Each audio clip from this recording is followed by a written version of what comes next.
Hello, Ozarks. I'm Daniel Posey, and on today's segment of Volunteer Ozarks, I'm here inside of one of our local Boys and Girls Clubs of Springfield. And joining me is the Director of Development, Didem Koroglu.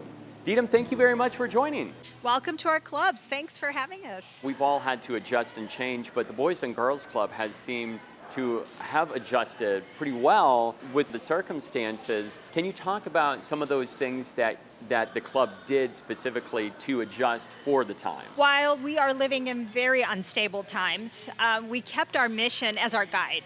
That's why it's important. We started off with our mission and we said, who are we serving? How do we serve our community the best way? So that all from day one, it was March 18th when we had to close our doors. It was one of the hardest days that as a club family, our staff had to go through because as you can see on a day-to-day basis, we serve our kids, our staff is just the happiest when they're actually interacting. With COVID, all of a sudden all of our job descriptions kind of changed. So everyone said, okay, so if we're not serving kids right now, so they were food distributors or they sanitized the building. Let's go back to Club Blue and talk about that. Can you explain what Club Blue is? Yes, this is actually kind of like my baby. It's dear to my heart because part of my interview process, I put together a whole plan called Club Blue, and I said, here's a young professionals network that we could create within our clubs. When the pandemic hit, you know how people were all at home, and so I said, why don't we just start connecting? And Sure. so it turned into these weekly Zoom meetings that we started having with the members who had already signed up. The mission of the Club Blue is to develop young professional leaders in our Sure. community who become ambassadors for the Boys and Girls Clubs of Springfield and to serve our mission. Especially people who just moved to our community want to plug in, want to find ways to be involved.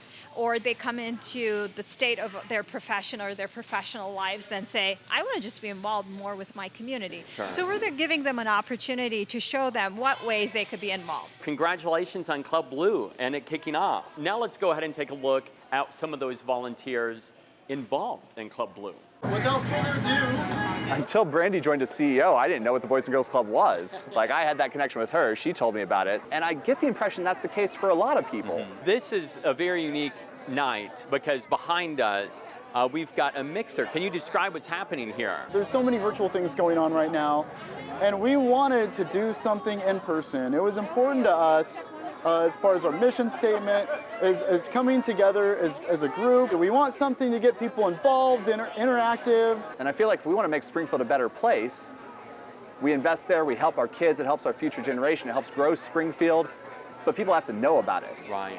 And so I view that really as a big part of Club Blue's role, is help spreading the word, but then also connecting other young professionals to come in and help mentor these kids and teach them things about technology and financial literacy and social justice and being good citizens and growing up to become our future leaders. What would be your advice to those who are wanting to get involved and volunteer with Boys and Girls Club? I would say just stop making excuses. Part of me was like, oh, I'll wait till this whole pandemic's over. You know, Club Blue, Springfield, Missouri. You'll find us, and there's plenty of contact information. We'll do a socially distant fist bump. There you go. Thank you for joining us, and thank you for tuning in. For opportunities at the Boys and Girls Club or for other opportunities, check out volunteerozarks.com.